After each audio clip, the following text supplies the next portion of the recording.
Bismillahirrahmanirrahim. Assalamualaikum warahmatullahi wabarakatuh.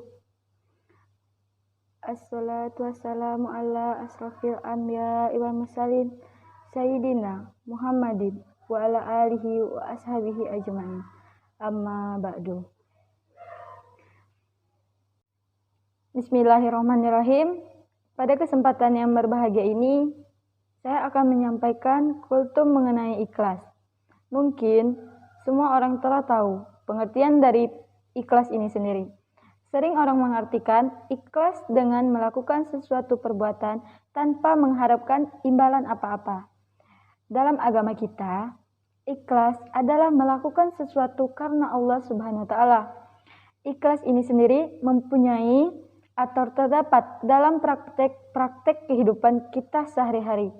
Contohnya, kalau dalam kehidupan sehari-hari seperti ikhlas dalam bekerja, ikhlas dalam beramal, ikhlas dalam mengajar, dan ikhlas dalam beribadah, dan yang lain-lain.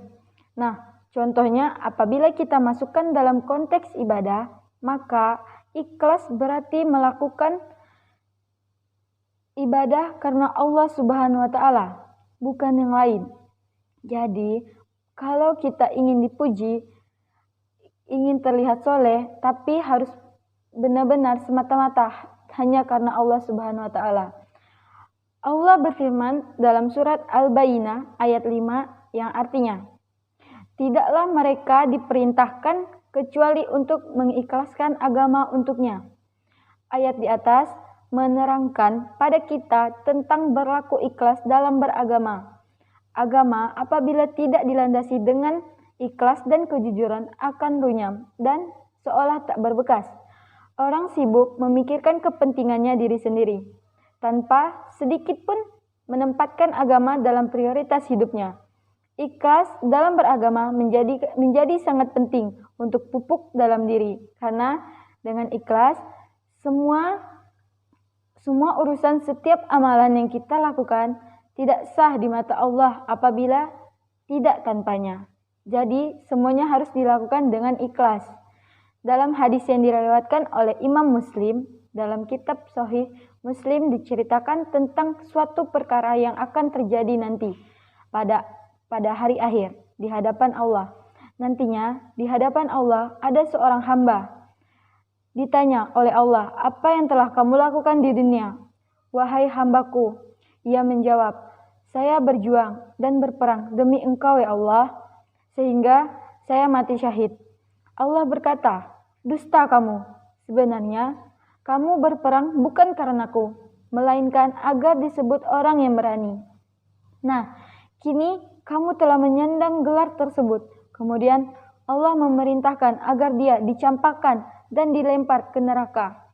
Kutipan di atas adalah contoh orang yang beribadah dengan tidak ikhlas dan mengharap selainnya. Kisah ini bisa menjadi suatu tamparan keras bagi kita yang masih sering beribadah atau melakukan sesuatu bukan karena Allah atau karenanya.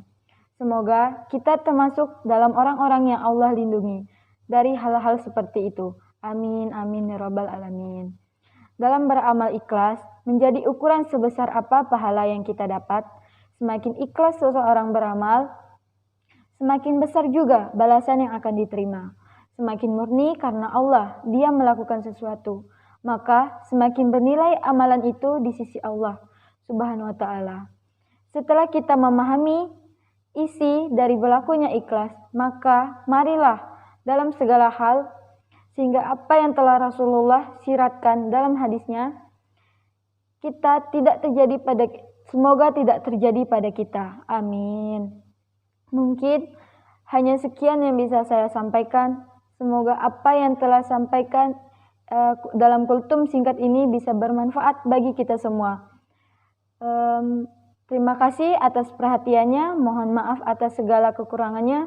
Wabillahi taufiq wal hidayah. Wassalamualaikum warahmatullahi wabarakatuh.